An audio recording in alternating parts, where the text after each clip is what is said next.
At least there's one W for the FTC, despite the fact that Lina Khan is being replaced, and that is the Albertsons merger with Kroger. The judge has temporarily blocked the deal, siding with the FTC.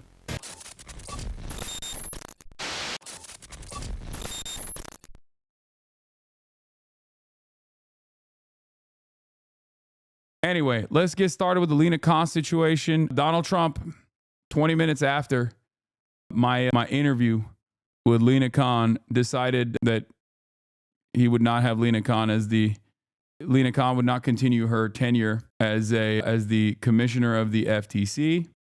Man, I hate this so much. What the is going on, dude? All right, there it is. But yeah, let's play this. Donald Trump announced yesterday that he was picking current FTC Commissioner Andrew Ferguson to lead the agency, which is obviously now helmed by Lina Khan, who we cover a lot on this show. Ferguson is kind of a known figure for people who follow these types of things. But let's go to the next element here. This is Trump appointing Andrew Ferguson. This was being circulated by his allies. Ferguson.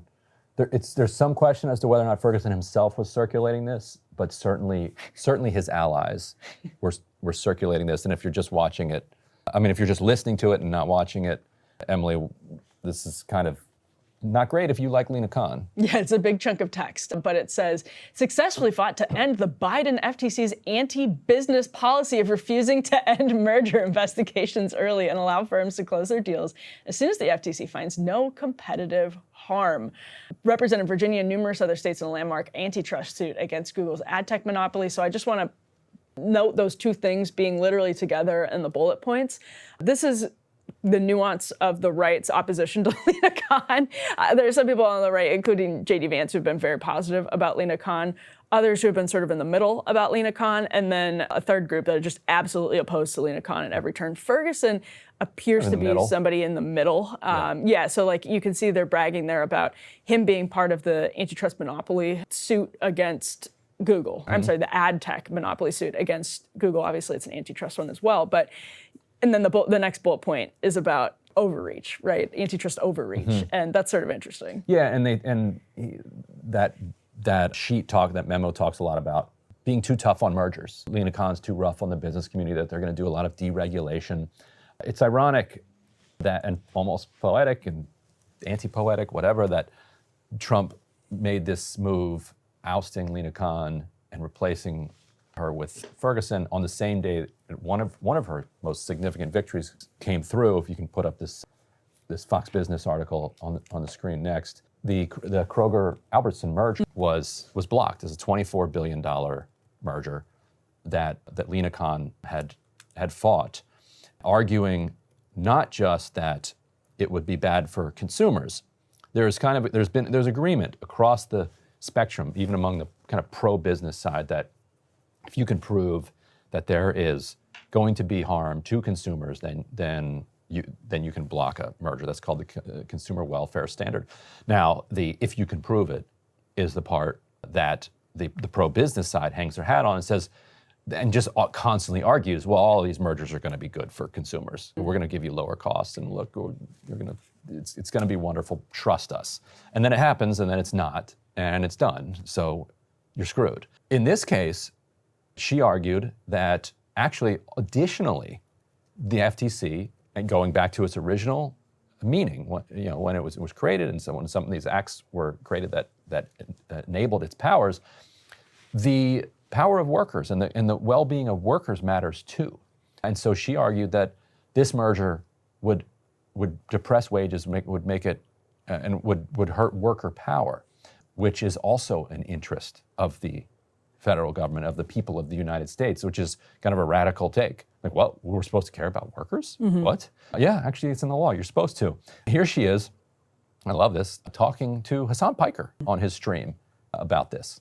This decision being blocked, what kind of labor protections does that offer to people that are working at these corporations? One thing that our lawsuit alleged was that if this merger goes through, it's going to mean higher grocery prices for shoppers, but it's also going to be worse for the workers. And this is the first time that the FTC has ever sought to block a merger not just because it's going to be bad for consumers, but also because it's going to be bad for workers.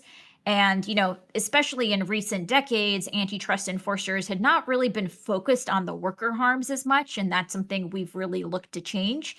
So the complaint lays out how previously, when there has been competition between Kroger and Albertsons, that the workers at each store were able to use that competition as leverage when they were trying to bargain. And that if That's my famous little girl, Kaya, right there. Look at that. She famous. if you allow these two companies to merge, that leverage that comes Double from Kaya. having a potential alternative employer or an alternative store where customers can go if there's a strike, but eliminating that leverage point and bargaining leverage would ultimately be bad for workers. So again, this is still being litigated, but that was in the complaint as an explanation for why this merger would be bad for workers. When the FTC team put on the trial, they actually had on the stand some of the workers that are currently employed by these stores so that they could also share their experience. And just generally, there's a lot of empirical evidence that now shows that after mergers, workers have seen, pay cuts or a limit in any pay rises. You often see layoffs. You can see workers have less negotiation power to figure out, will I even have a stable, predictable schedule? And so, these are all dimensions of competition on the labor front that are important to protect for people. First of all, it's pretty cool to have an FTC chair that goes on Hasan Piker's stream. We were 4 years in power. It was quite a run. We'll see. We'll see where it goes from here.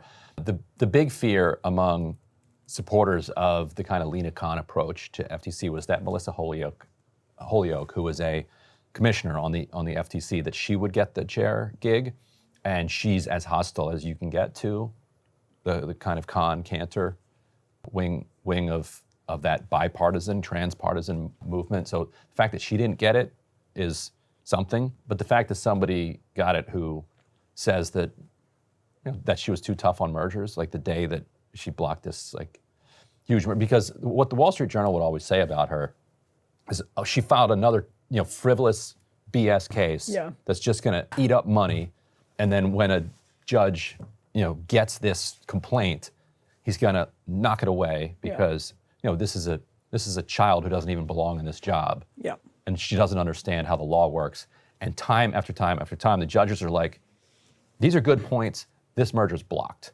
Well, what she said on Hasan's show there is so it's one of the reasons conservatives don't like her is because, as Rachel Bovard has talked about to us and others, is the consumer welfare standard of Robert Bork was gospel on the right for a really long time. Not just the political right, but just sort of the pro-business community for a long time, the consumer welfare standard. And what Lina Khan was saying there is that it's not... And when we're saying pro-biz, they mean pro-big business. Yeah. And also the mergers and acquisitions lawyers who make money on these mergers. Absolutely. Pro-big business. And the consumer welfare standard is predicated on this idea that consumers will choose to shop at places where they treat workers well.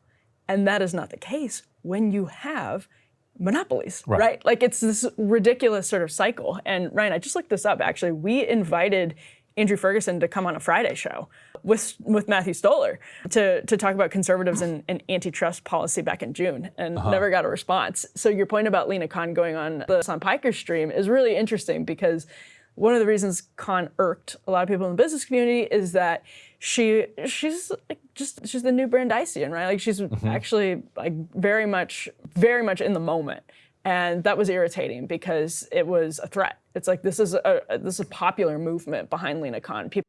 And she was unafraid to get media coverage around these actions. Now, I think that if we were to have done her FTC any justice whatsoever, we should have, not us here, but in general, I think that the Democratic Party should have, at least there's one W for the FTC, despite the fact that Lina Khan is being replaced, and that is the Albertsons merger with Kroger. The judge has temporarily blocked the deal, siding with the FTC.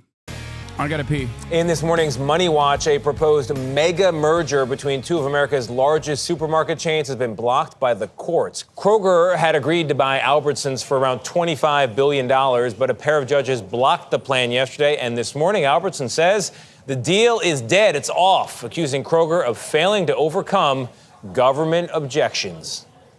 Money Watch correspondent Kelly O'Grady is with us now. Kelly, what happened here? Well, good morning to you. So, look, we all care about our grocery prices, right? Kroger and Albertsons argued the proposed deal, which would have been the largest supermarket merger in history, is good for consumers. Now, the two companies promised to pay for price cuts through expected cost savings. They also argued it would expand customer choice by better equipping their stores to compete with giants like Walmart, Costco, Amazon.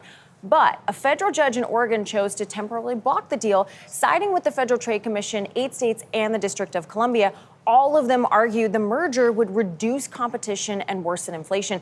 They also said it would hurt employees since the two companies would no longer be competing for labor. Now, in a separate case, a judge in Washington state came to a similar conclusion, this time permanently barring the merger. Now, remember, Kroger, Albertsons, they each operate more than 2,000 stores across 30-plus states and control other chains like King Soopers and Safeway. The FTC said in a statement the win protects competition in the grocery market. Albertsons warned it might have to lay off workers and even close stores, though, with no deals. All right, Kelly, thank you.